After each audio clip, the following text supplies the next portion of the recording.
नमस्कार, जय हिंद, जय भारत।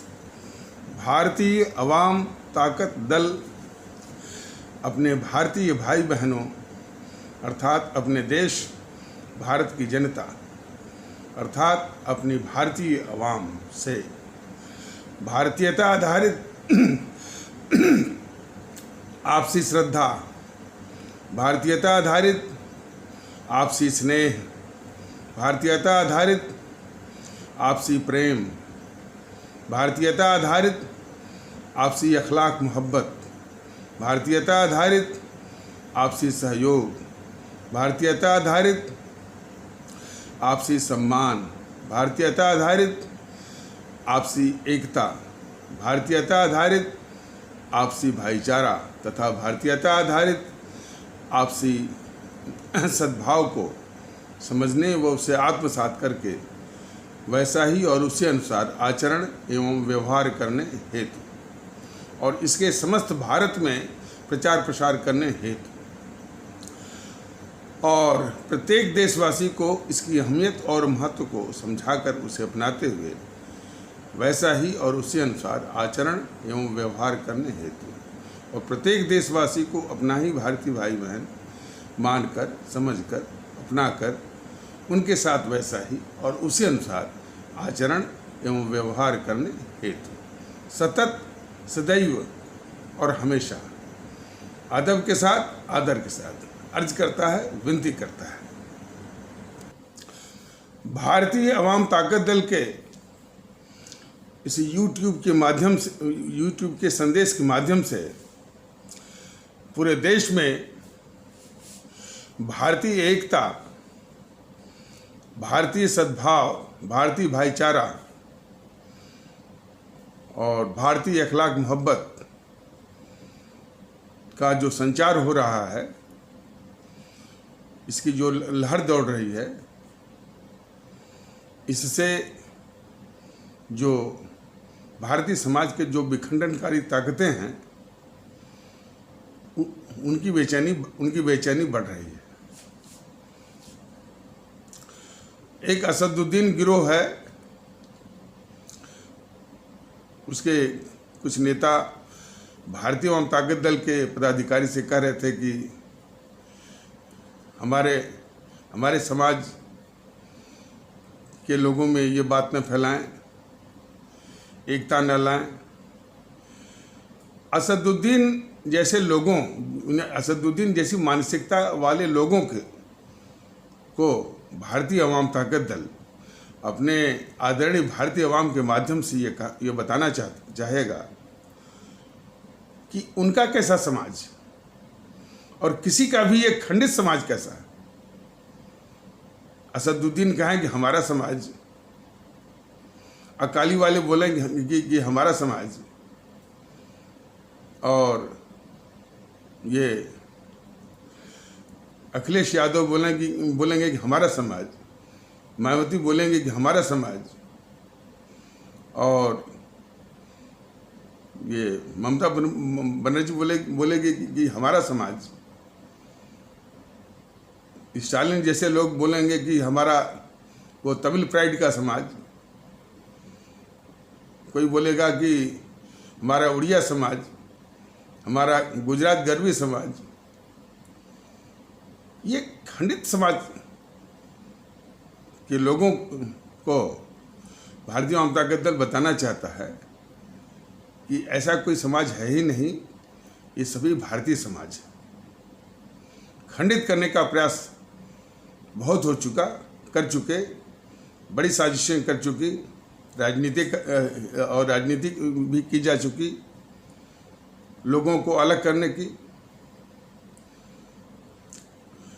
इसके पहले शायद हमारी युवा पीढ़ी शायद न जानती हो, और हमने तो वो दौर देखा है कि किस तरह से चुनाव करवाए जाते थे और जीते जाते थे। एक तो अपनी आवाम को कभी इन राजनीतिक पार्टियों ने भारतीय नागरिक की नज़र से कभी देखा नहीं। इन राजनीतिक पार्टियों ने कभी भी भारतीय नागरिक के दृष्टिकोण से कभी कभी उनको समझा नहीं। उनको एक बुद्धिहीन, या कहने में तो बुरा लगता है, एक जानवर की तरह कि इनको कहीं हाँक दो, कुछ दाना फेंक दो और इनको बांट दो, और हो सके तो झगड़े भी करवा दो, दंगे भी करवा दो, और इसके अलावा धन बल के द्वारा, बाहुबल के द्वारा, चुनाव में धांधली के द्वारा, बैलेट बॉक्स को इधर उधर कर देने के द्वारा, इस तरह से ये चुनाव और उसके ऊपर रेवड़ी कि ये मुफ्त में ले जाओ, वो मुफ्त में ले जाओ, इसी के द्वारा जो है वो चुनाव जीतते चले आए हैं। यही इनकी फितरत है, चुनाव जीतने की। आज भारतीय वाम ताकत दल इन सारी बुराइयों को दूर करने के लिए, उससे हट करके सिर्फ एक मंत्र पढ़ा रहा है अपने सभी आदरणीय भारतीय भाई बहनों को कि सर्वप्रथम सभी भारतीय भाई बहन अपने वास्तविक और संवैधानिक वजूद से रूबरू हों, पहचानें उसको कि हम भारतीय नागरिक हैं, हम भारतीय हैं। और इस एहसास के बाद तो फिर जो एकता हो, आपसी सद्भाव हो, आपसी भाईचारा हो, आपसी इखलाक मोहब्बत हो, उसी जो वास्तविक और संवैधानिक वजूद है कि हम भारतीय नागरिक, उसी के आधार पर हो और होने की आवश्यकता है। तो अब तक जो समाज में विखंडन पैदा करके राजनीति या और सत्ता हथियाने की साजिश जितने भी दल कर रहे थे, तो भारतीय वाम ताकत दल की इस अभियान से उनको बेचैनी हो रही है। तो असदुद्दीन ओवैसी के लोग कह रहे हैं कि हमारे समाज, तो ऐसे मानसिकता वाले लोगों को भारतीय वाम ताकत दल अपने आदरणीय भारतीय वाम से यही कहना चाहेगा कि आपका कोई ऐसा समाज नहीं है, ये पूरा भारतीय समाज है। उसको विखंडित करने की कोशिश और ज़रूरत आप न करें, आप जैसे लोग कोई भी नहीं करें। और सर्वप्रथम तो हमारे जितने भी भारतीय भाई बहन हैं, अब विशेष करके इस्लाम आस्था वाले भारतीय भाई बहनों के समाज से विशेष विनती है कि वह असदुद्दीन के इस भ्रम को दूर करें और उनके अभी भ्रमजाल और मोहमाया जाल में जो अभी भी कुछ हमारे इस्लाम आस्था वाले भारतीय भाई बहन फंसे हुए हैं, उन सबको बाहर निकलने में मदद करें ताकि उनका ये भ्रमजाल टूट जाए।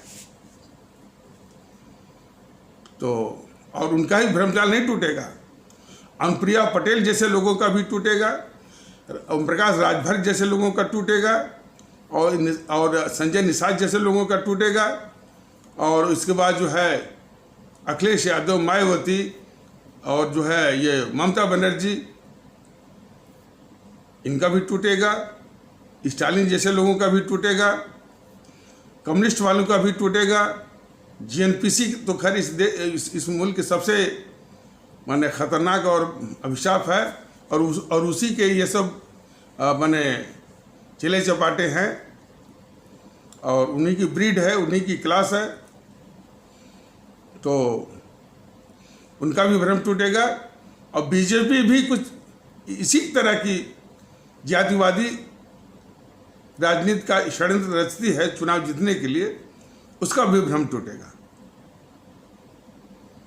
तो इसलिए हमारे सभी आदरणीय भारतीय भाई बहन पूरे देश के 135 करोड़ इस बात को बिल्कुल अच्छी तरह समझें कि जिस वक्त भारतीय एकता सच्चे रूप में आ जाएगी, ये सभी जो है विखंडनकारी ताकतें जो कि राजनीतिक दलों के वेश में हैं, सबका भ्रम टूटेगा और सबका एक कहना ही छूट जाएगा कि मेरा समाज मेरा समाज। 1947 का भारत विभाजन और पाकिस्तान का बनना, और 15 अगस्त 1947 को जो आज़ादी के रूप में ये जेएनपीसी वाले, गांधी नेहरू परिवार, चांडाल चौकड़ी काकस वाले। तो अब तो मैंने चूँकि इसका प्रयोग बहुत ज़्यादा हो गया है, जेएनपीसी का गांधी नेहरू परिवार, चांडाल चौकड़ी काकस, जिसको कि अभी भी कुछ हमारे भारतीय भाई बहन गलतीवश, भूलवश या भ्रमवश भी कांग्रेस कर रहे होंगे, लेकिन उनसे विनती है कि अब वो कांग्रेस कहना छोड़ दें। जेएनपीसी ही है, गांधी नेहरू परिवार, चांडाल चौकड़ी काकस ही है। तो वो इसको आज़ादी का दिवस बताती है। बीजेपी भी उन्हीं के फुट स्टेप्स में, उन्हीं के पद चिन्हों पर चलते हुए इसको भी आज़ादी का दिन मानते हैं, लेकिन वो आज़ादी का दिन है ही नहीं। सरकारी अभिलेख में वो ट्रांसफर ऑफ पावर यानी सत्ता का हस्तांतरण ही लिखा गया है, और सच्चे अर्थों में तो वो सत्ता की छीना झपटी का दिवस है। और इस देश के लिए पूरे इतिहास में इससे बढ़कर करके कोई त्रासदी नहीं है। यानी हमारा मुल्क का बंटना और हमारे अपने ही 25 से 30 लाख भारतीय भाई बहनों की जान गंवाना और 3 करोड़ से ऊपर हमारे भारतीय भाई बहनों का घर उजड़ना, इससे बढ़ के कोई त्रासदी नहीं है। इस त्रासदी को ये जेएनपीसी वाले बोलते हैं आज़ादी का दिवस। इतनी बड़ी त्रासदी, 25 से 30 लाख हमारे भारतीय भाई बहनों की लाश और 3 करोड़ से ऊपर उजड़े हुए घरों के मंजर पर जब ये गद्दार जवाहरलाल नेहरू सत्ता हथियाता है, तब कहता है कि ट्राइस्ट विथ डेस्टिनी।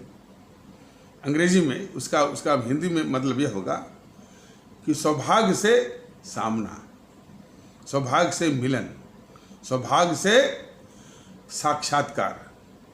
तो सौभाग्य से सामना, साक्षात्कार या मिलन तो उस गद्दार जवाहरलाल नेहरू का तो हो गया,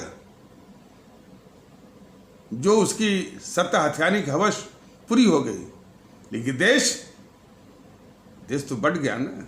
हमारे देश के 25 से 30 लाख भारतीय भाई बहन तो हलाक हो गए ना।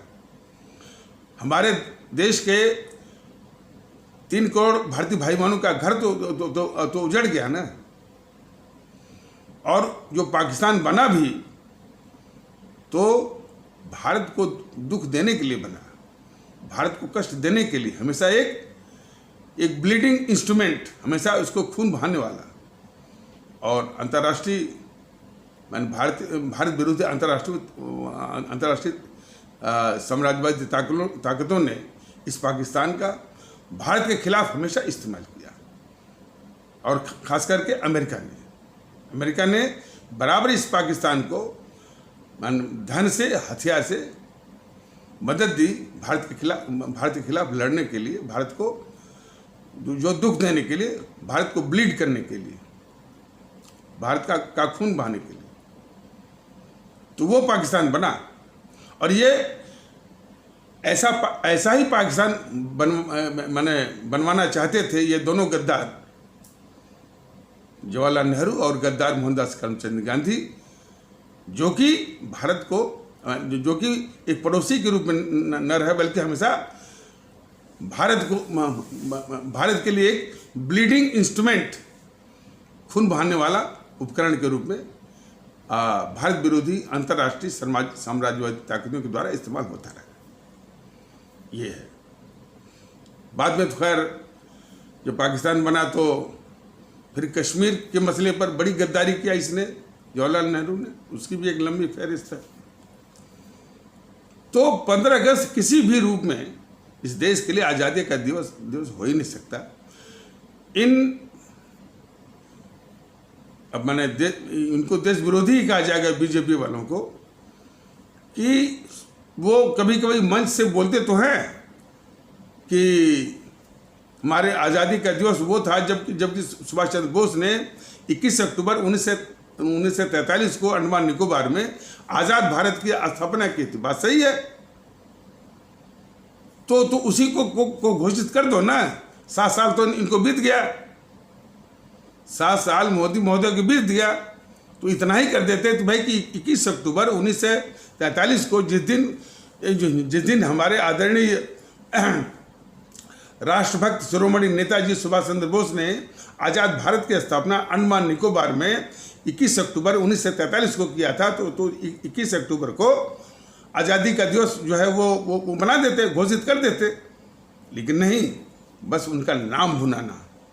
और फिर जो जीएनपीसी है इस मुल्क की सबसे बड़ी अभिशाप, उसी के पद चिन्हों पर चलना। 15 अगस्त को ही मनाना, जो कि 15 अगस्त इस देश के लिए अभिशाप दिवस है, सबसे बड़े ट्रेजिडी का है, सबसे बड़े दुखद दिवस है, उसी पद चिन्ह पर चलना। तो ये बीजेपी और मोदी जी का जो पाखंड और देश विरोधी हरकत है, ये हमारे देशवासियों को कभी भी जो है वो बर्दाश्त नहीं है, नाकाबिले बर्दाश्त है। तो आइए, तो ये माने पाकिस्तान का बनना और भारत विभाजन, वैसे तो ये बहुत बड़ी गाथा है और बहुत दुखद गाथा है। इसका वर्णन YouTube के माध्यम से संभव नहीं है, और यदि लिखा जाए तो बड़ी बड़ी मोटी मोटी पुस्तकें चाहिए। लेकिन फिर भी नमूने के तौर पर अपने आदरणीय भारतीय अवाम को, अपने आदरणीय भारतीय बहनों के सामने कुछ नमूने के तौर पर उसकी पृष्ठभूमि और उसके कारण और उसकी परिस्थितियों के विषय में चर्चा करते हैं। तो हमारी आज़ादी की लड़ाई का जो प्रथम संग्राम है वो है 1857 का, और वो कई मायनों में वो एक मिसाल के तौर पर, कई मायनों में, एक तो हिंदू मुस्लिम एकता का शबाब, क्लाइमैक्स, पराकाष्ठा। देखिए ना, उसमें जो शामिल होने वाले मंगल पांडे मेरठ से थे, बरेली से बख्त खान, और अयोध्या से मौलवी अहमदुल्ला, और नाना साहब के सहायक थे मौलवी अजीमुल्ला खान, लखनऊ से बेगम हजरत महल, आरा बिहार से कुंवर सिंह, और वही कानपुर से नाना साहब, रानी लक्ष्मीबाई, ये तमाम लोग थे। अब हो सकता है कि यानी कुछ नाम छूट भी रहा हो, ऐसी बात नहीं है। और इन सबों ने अपना नेता जो है, जो बादशाह थे, माने मुगल सल्तनत के अंतिम बादशाह बहादुर शाह जफर या बहादुर शाह द्वितीय को इन क्रांतिकारियों ने अपना, मैंने क्रांतिकारियों के नाम बताए मैंने ना, मंगल पांडे मेरठ से, बरेली से बख्त खान, और अयोध्या से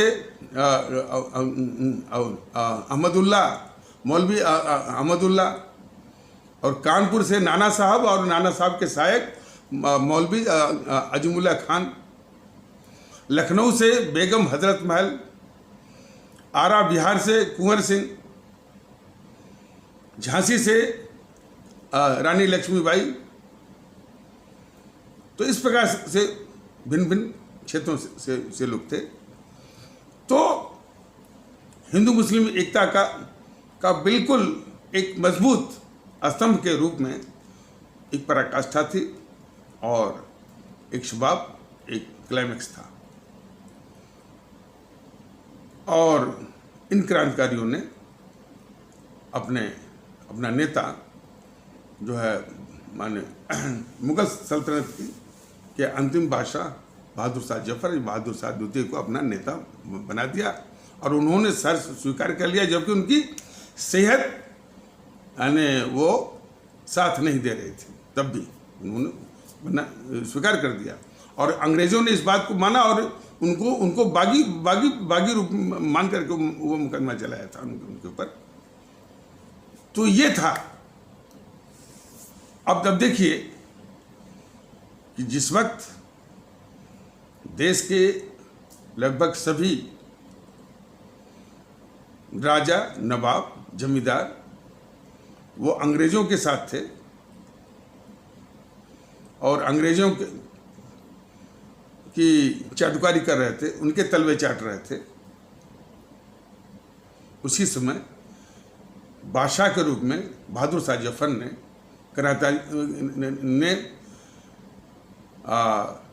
इन क्रांतिकारियों का नेता बनना स्वीकार किया। यह समझने की आवश्यकता है। और उसी वक्त ये ग्वालियर का जो सिंधिया परिवार है वो महारानी लक्ष्मीबाई के साथ गद्दारी किया और धोखे से, गद्दारी से उसे वो पकड़वाया और वहीं पर वो मारी गई। तो ये गद्दारी का उसका इतिहास है सिंधिया परिवार का।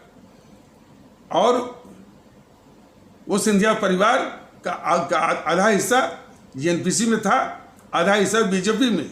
अब तो वो भी सब वो मान जो जेएनपीसी में थे सिंधिया परिवार का, वो भी जो है लुढ़कते हुए बीजेपी में ही घुस रहे हैं।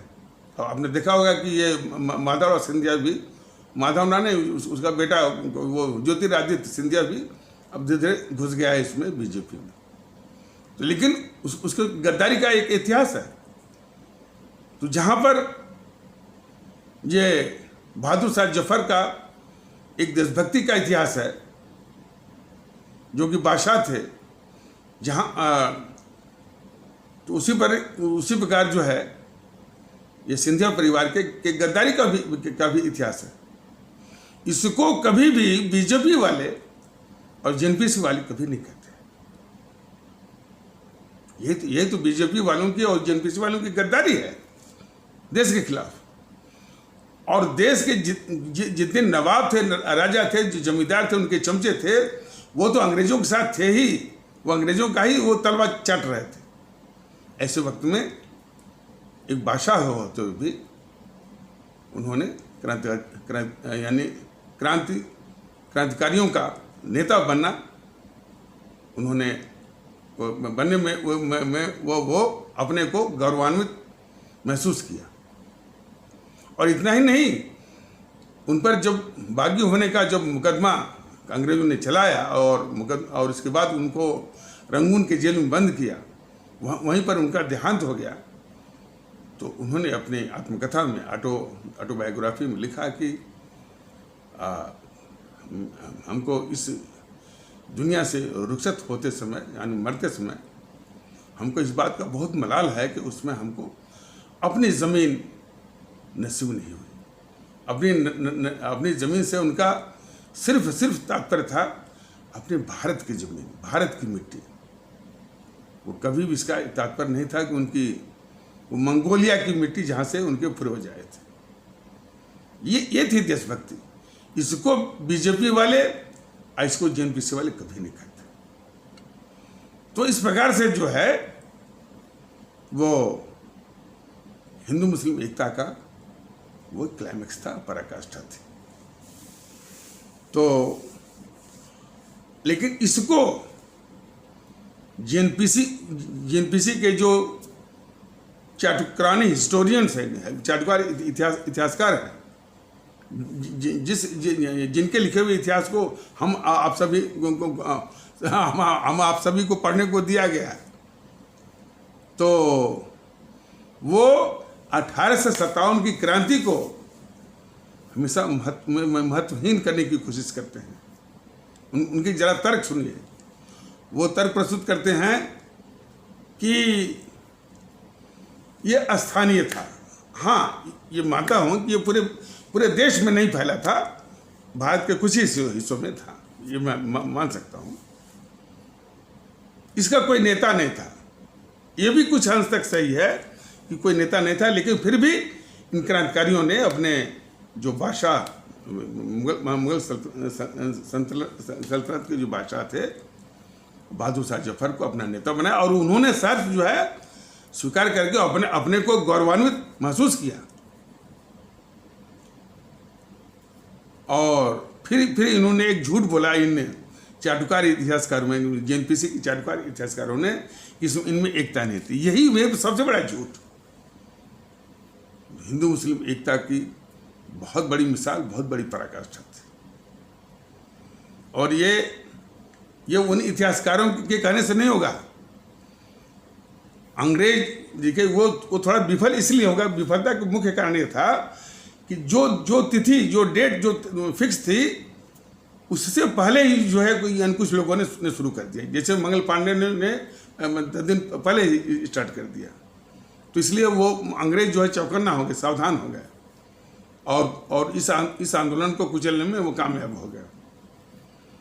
तो अंग्रेजों ने इस आंदोलन को और बड़ी बेरहमी से कुचला, यानी जहाँ भी आंदोलनकारी थे उनके गांव के गांव फुकवा दिया और बहुत टॉर्चर किया, बहुत यानी यातनाएं दी। तो कुचल तो दिया, कुचलने के बाद वो बड़ी एक चिंता में पड़ गए। चिंता में ये पड़ गए कि भाई हमने किसी तरह से ये इस बगावत, हालांकि हम तो इसको आज़ादी का आंदोलन कहते हैं, अंग्रेज इसको बगावत कहते हैं, म्यूटिनी। तो हमने इस म्यूटिनी को दबा तो दिया, क्रश तो कर दिया, कुचल तो दिया, लेकिन था बड़ा खतरनाक।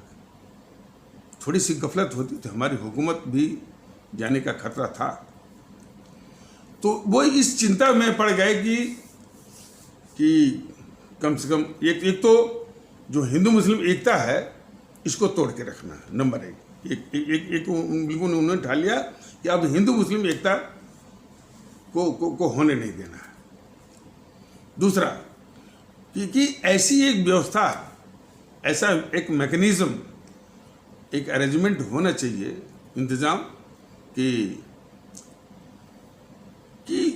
वो जो कि उनको ये खबर कर सके कि सर आप इन मुद्दों को हल कर दीजिए, इन मुद्दों को देख लीजिए, वरना जनता जो है वो आंदोलन पर माने आमादा हो जाएगी, उतारू हो जाएगी, और इससे आपके हुकूमत पर भी बहुत बुरा असर पड़ सकता है, आपकी हुकूमत के जाने का भी खतरा पैदा हो सकता है।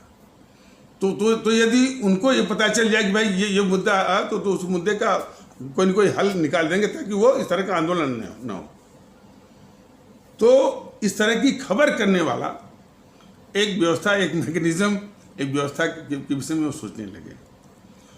लेकिन उनका ये कहना था कि ये व्यवस्था जो है, जो लोग हों वो यही भारत के लोग हों, मतलब कि भारत के लोग हों, मतलब कि वो एजेंट हों वो अंग्रेजी सरकार के, और इस तरह की खबर उनको वो देते रहे। तो इसी तरह के काम, इसी तरह की एक विचित्र थी योजना को अमली जामा पहनाने के लिए अंग्रेजी सरकार ने एव ह्यूम को लगाया। तो देखिए, वास्तव में ये थोड़ा सा दो एपिसोड में जाएगा, लेकिन फिर भी, और ये एपिसोड हम ज़्यादा लंबा नहीं होने देंगे। तो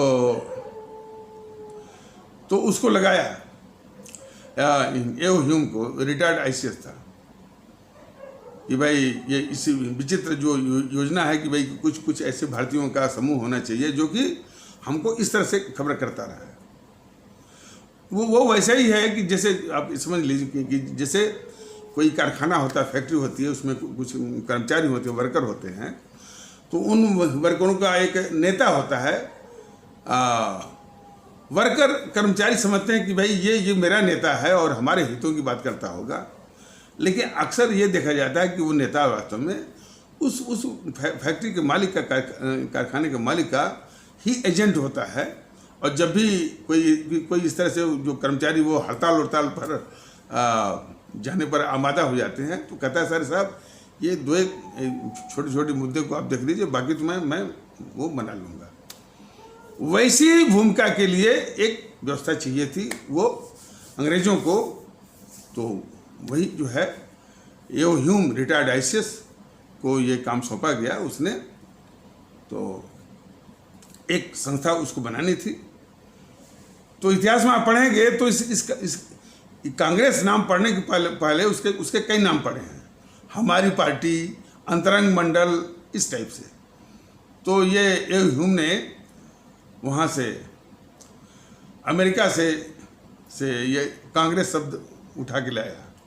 वहाँ पर कांग्रेस कहते हैं संसद को, जैसे अपने यहाँ संसद है, संसद के दो भाग हैं, राज्यसभा और लोकसभा, ऊपरी सदन राज्यसभा, निचली सदन लोकसभा।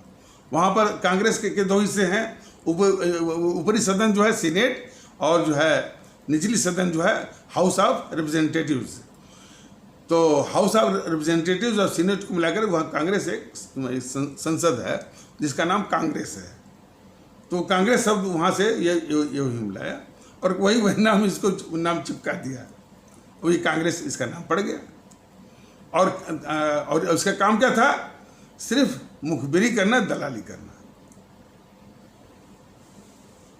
और इसीलिए शुरू में ये पार्टी में जो कांग्रेस रही वो मैंने एप्लीकेशन की, पेटिशन की और अर्जी की, इसी की पार्टी थी कि कुछ अर्जी अंग्रेजी सरकार को देती थी, कुछ थोड़ा बहुत मान लेते थे तो रेवड़ी के रूप में बांटती थी कि देखिए हमने अंग्रेजों से ये प्राप्त कर दिया, ये लो, इसी टाइप की पार्टियाँ थी। तो हिंदू मुस्लिम एकता को तोड़ने के लिए इन अंग्रेजों ने पहला जो षड्यंत्र रचा वो था इंडियन काउंसिल एक्ट 1909, यानी इंडियन काउंसिल अधिनियम 1909, जिसमें इस्लाम आस्था वाले भारतीय भाई बहनों के लिए एक अलग मतदाता मंडल, मतलब हमारे मुस्लिम भाइयों के लिए, माने भाई बहनों के लिए एक अलग जो है सेपरेट इलेक्टोरेट की व्यवस्था थी।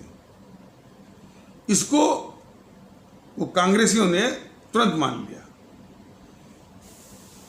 और ये अंग्रेज चाहते भी थे कि भाई कि इस तरह का वो षड्यंत्र करें, अब कोई से संस्था हो जो कि इसको हाथों हाथों इसको लपक ले और लागू और वो स्वीकार कर ले।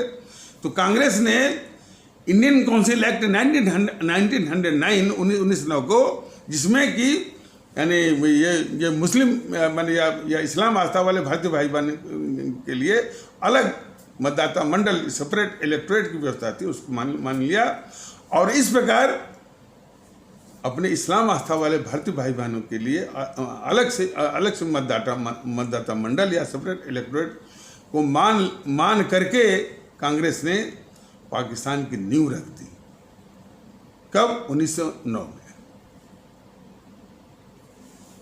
अब आइए, कांग्रेस गरम दल और नरम दल के नाम पर 1907 में टूटती है सूरत अधिवेशन में, और फिर जो 9 साल बाद 1916 में लखनऊ अधिवेशन में ये दोनों धड़े मिलते हैं। तो वो जो दोनों धड़े हैं, दो के प्रयास से जो है लोकमान्य बाल गंगाधर तिलक और जिन्ना साहब, चूंकि जिन्ना साहब की जरूरत थी तो उनका सहयोग इन कांग्रेसियों ने लिया। और जब ये दोनों धड़े मिल गए आपस में, तो इन कांग्रेसियों ने जिन्ना साहब की पीठ थपथपाई कि ये हिंदू मुस्लिम एकता के सबसे बड़े वाहक, सबसे बड़े दूत, सबसे बड़े एम्बेसडर हैं। ये कांग्रेसियों से पूछा जाना चाहिए कि भाई जिसको तुम जो 1916 में हिंदू मुस्लिम एकता के सबसे बड़े एम्बेसडर के रूप में पीठ थपथपा चुके हो, उन पर ये दोष कैसे मर सकते हो कि भाई वो यानी वो पाकिस्तान वो बनने की वो जड़ में है। तो ये सवाल उन समय से पूछा जाना चाहिए इन जीएनपीसी वाले नेताओं से या उनके चमचों से।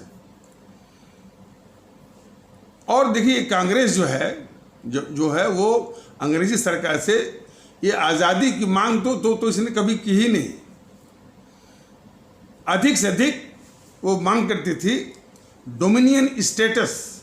ये अंग्रेजी का शब्द है। डोमिनियन स्टेटस का मतलब यह है कि यानी यहाँ के लोग जैसी भी व्यवस्था चाहें उस व्यवस्था के अनुसार अपनी सरकार चलाने की व्यवस्था कर सकते हैं, लेकिन अंतिम जो शक्ति है जो डिसाइडिंग पावर है, डिसाइडिंग अथॉरिटी है, वो अंग्रेजी ही होंगे। ये डोमिनेट स्टेटस का लबेलुबा मतलब हुआ, यहीं तक वो मांग करते थे। लेकिन इसी समानांतर हमारे जो क्रांतिकारी अमर शहीद थे, जैसे शहीद आजम भगत सिंह, अमर शहीद चंद्रशेखर आज़ाद, अमर शहीद अशफाकुल्ला, अमर शहीद खुदीराम बोस इत्यादि जो है, ये बोलते थे कि नहीं, ये अंग्रेजों को पूर्ण रूप से भगा देना है, बिल्कुल। तो और जिसमें मैंने इन समों के तीन, यानी मैंने शहीद आजम भगत सिंह और अमर शहीद सुखदेव और अमर शहीद राजगुरु को फांसी लगने वाली थी, तो ये मुद्दा जो है और भी लोकप्रिय हो गया। तो जब ये मुद्दा कि भाई कि अंग्रेजों को पूर्ण रूप से भगा देना है और संपूर्ण आज़ादी चाहिए, तो ये मुद्दा जिसमें इन लोगों को फांसी लगने वाली थी, तो ये मुद्दा पूरे देश में और भी लोकप्रिय हो गया। उसी मुद्दे को, लोकप्रिय मुद्दे को इन कांग्रेसियों ने चुरा लिया। कौन कांग्रेसी? जो कि अब तक वो डोमिनियन स्टेटस की बात करते थे। तो आनंद फानंद में तुरंत जो है वो लाहौर, यानी 1929 को, 1929 और को शायद 30 या 31 दिसंबर रावी नदी के तट पर लाहौर में पूर्ण स्वराज की घोषणा कर दी। और उसमें यही गद्दार जवाहरलाल नेहरू कांग्रेस का अध्यक्ष था। जरा देखिए, अब ये बहुत विचारणीय प्रश्न है कि जिसमें पूर्ण स्वराज की घोषणा होती है, तो कोई जो है ये नहीं कहता कि भाई नहीं, पूर्ण स्वराज का समर्थन तभी होगा जब हमारे पाकिस्तान का भी मसला इसमें पहले हल कर दीजिए, तब हम जो है पूर्ण स्वराज का समर्थन करते हैं। ऐसा कोई वाकया नहीं है कि भाई वो ये जो है पूर्ण स्वराज के समर्थन में ऐसी कोई शर्त रखी गई हो। तो उसमें पाकिस्तान मांग की बिल्कुल बात थी ही नहीं। पाकिस्तान की मांग पूर्ण स्वराज की घोषणा जो कि 1929 में हुई थी, उसके 11 साल बाद होती है 1940 में। यह भी सवाल इन एनपीसी वालों से पूछा जाना चाहिए कि जब पूर्ण स्वराज की घोषणा हुई तो उसमें पाकिस्तान की मांग बिल्कुल नहीं थी। पूर्ण स्वराज की घोषणा के 11 साल बाद क्यों 1940 में पाकिस्तान की मांग हुई है, ये इसका भी जवाब हमारे देश के लोग, हमारे भारतीय भाई बहन इन्हीं कांग्रेसी चमचों से पूछे। बहुत लाजमी सवाल है। और पाकिस्तान बनने का जो मूल कारण है वो आगे है। ये है कि 1936 में प्रांतीय चुनाव होते हैं, प्रेसिडेंशियल इलेक्शंस। पूरी सरकार तो अंग्रेजों की रहती है, लेकिन प्रांतीय स्तर पर कुछ ऑटोनमी, कुछ जो है वो स्वायत्तता देने के लिए वो चुनाव करवाती है। तो काफ़ी प्रांतों में कांग्रेस जीती है, कुछ में मुस्लिम लीग जीती है, एक आध दो तीन में, और कुछ में ये दोनों जीतते हैं। तो जब प्रांतीय सरकारें जब बनती हैं, खास करके कांग्रेसियों की तो ये सत्ता के तो लोलुप होते ही हैं, भ्रष्टाचारी भी होते हैं। पहली बार इनको सत्ता मिली और भ्रष्टाचार करने का मौका मिला, तो इतने सत्ता लोलुप और भ्रष्टाचारी हो गए कि जितने भी अच्छे विभाग, मलाईदार, इन सब ने अपने पास रख लिया।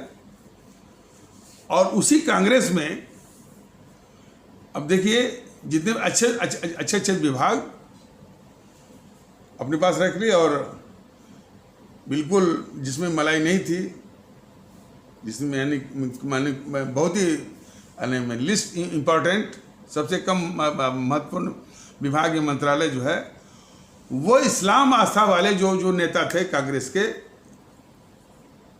उनको थमा दिया। तो महत्वाकांक्षी तो हर जगह होते हैं, चाहे इधर चाहे उधर। तो जो इस्लाम आस्था वाले नेता थे, जिनको कि सबसे कम मलाईदार वाला विभाग या मंत्रालय मिला। उनका ये सोचना था कि अभी तो पूरी सरकार अंग्रेजों की है, पूरी व्यवस्था भी उन्हीं की है, तो अब ये हाल तो उस समय ये हाल है कि हमको ये उसमें ये दशा है कि हमारा ये हाल कर रहे हैं जिसमें अंग्रेज चले जाएंगे और सब कुछ इनके हाथों में होगा, तो ये मेरा क्या हाल करेंगे, ये सोच करके वो इस्लाम आस्था वाले जो महत्वाकांक्षी नेता थे उनके नीचे की जमीन खिसक गई, उनका दिमाग हिल गया। तो वे सोचने पर मजबूर हो गए कि अपना खुद का एक इंतजाम होना चाहिए।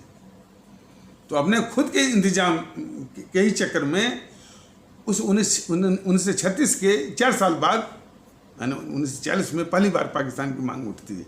ये जड़ तो ये कांग्रेसी जो है इतने सत्ता के लोलुप, इतने भ्रष्टाचारी थे, तो दो असर हुआ। एक तो पाकिस्तान की मांग की शुरुआत वहीं से होती है और 4 साल बाद बिल्कुल मुखर रूप में, प्रखर रूप में और खुलेआम सरेआम जो है वो 1940 में ये मांग उड़ जाती है।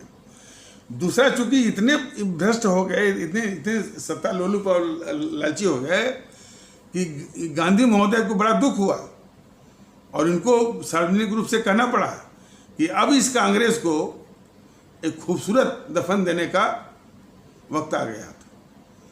एक बार ये मोदी महोदय भी बोल रहे थे। अब उनको चूंकि इतिहास का ज्ञान है ही नहीं, वो कह रहे थे कि 1952 में महात्मा गांधी ने बोला था कि अब इस कांग्रेस को एक खूबसूरत दफन देने का वक्त आ गया है, इसलिए मैं उन्हीं के काम को पूरा कर रहा हूँ। अब इस बुद्धिमान मोदी महोदय को कौन बताए कि भाई जो गांधी जो है 30 जनवरी 1948 को ही मर गया, तो वह जो है यानी 1952 में कैसे वो बोल सकता है। तो ये तो ऐसे लोग, ज्ञानी लोग हैं, ऐसे बोल देते हैं। लेकिन वो जो है 1936 वाले जो बात थी, 1936 ये कांग्रेसी जो प्रांतीय सरकार में जो कांग्रेसियों की जो सरकार थी, उसी में इतने भ्रष्ट और इतने सत्ता के लोलुप और लालची हो गए थे। उसको देखकर गांधी महोदय बहुत दुखी होकर बोले थे कि अब इस कांग्रेस को एक खूबसूरत दफन देने का वक्त आ गया है, ये बोले थे। तो ये पाकिस्तान की मांग 1940 में उठती है और इसके बाद जो है अब ये भी देखना बहुत ज़रूरी है, हालांकि मैंने कि अब इस एपिसोड को लंबा नहीं करना है, थोड़ा सा बोल करके अगले एपिसोड में विस्तार से बताया जाएगा। कम से कम 2 एपिसोड तो लगेंगे कि एक तो हिंदू मुस्लिम एकता के सबसे बड़े एम्बेसडर हैं इन कांग्रेसियों ने 1916 में जो लखनऊ अधिवेशन में जिन्ना साहब की पीठ जो है वो थपथपाई थी कि ये हिंदू मुस्लिम एकता के सबसे बड़े वाहक, सबसे बड़े दूत, सबसे बड़े एम्बेसडर हैं। और जब उनको ज़रूरत थी और फिर जब उनको ज़रूरत हट गई तो फिर यही पाकिस्तान बनवाया। क्या इन सबों ने एक साजिश रच करके बातें आगे बढ़ाई।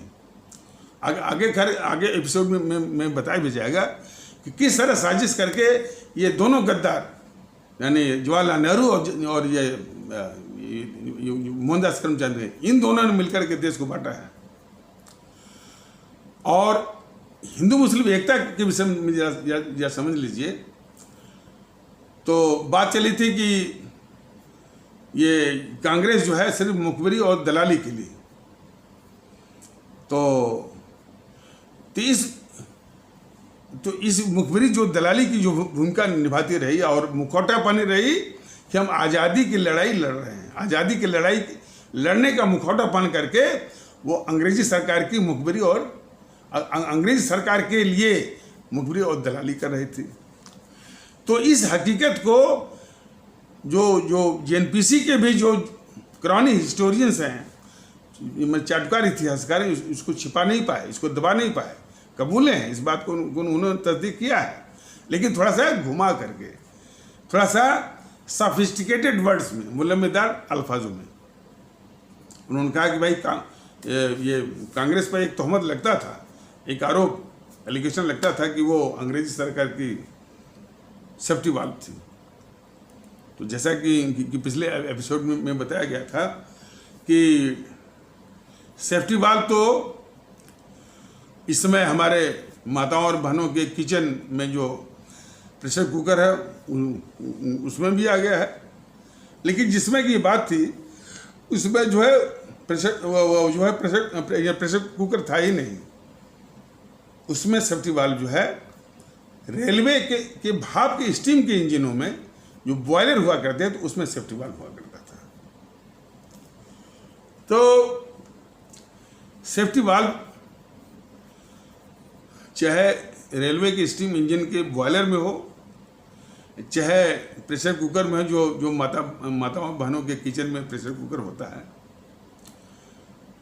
तो सेफ्टी वाल्व का काम क्या होता है? काम ये होता है कि जब उस बर्तन में भाप का प्रेशर इतना ज़्यादा हो जाए कि उस बर्तन को ही तोड़ने का, टूट जाने का खतरा पैदा हो, तो वह सेफ्टी वाल्व थोड़ी सी स्टीम, थोड़ा सा प्रेशर निकाल देता है, रिलीज करके उस बर्तन को महफूज रखता है, उसको सुरक्षित रखता है।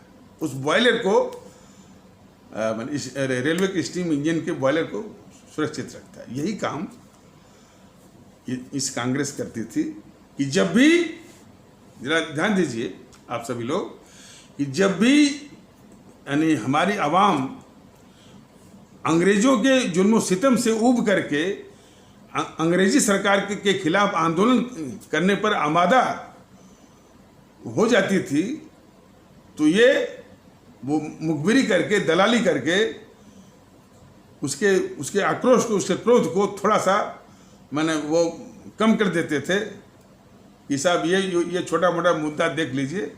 तो उनकी तो हमारी जनता के आक्रोश को, क्रोध को, आंदोलन को थोड़ा सा उसके प्रेशर को रिलीज करके इस अंग्रेजी सरकार को महफूज रखते थे। ये काम था सेफ्टी वाल्व के रूप में ये कांग्रेसियों का, वो अंग्रेजी सरकार को बचाने का। आगे आने वाले एपिसोड में ये बताया जाएगा कि किस प्रकार ये गांधी जो है हमारे इस्लाम आस्था वाले भारतीय भाई बहनों के समाज के जो कट्टरवादी तत्व हैं, जानते हैं कट्टरवादी तत्व जो है वो जेएनपीसी या इस कांग्रेसियों के एजेंट होते हैं। तो वो हमेशा देश के बाहर के मुद्दों को लेकर के ये इस भारत में ही वो उत्पाद करते हैं। कुछ भी टर्की में होगा, कुछ भी सऊदी अरब में होगा, कहाँ होगा, उसके लिए आंदोलन इसी देश में चलाते हैं।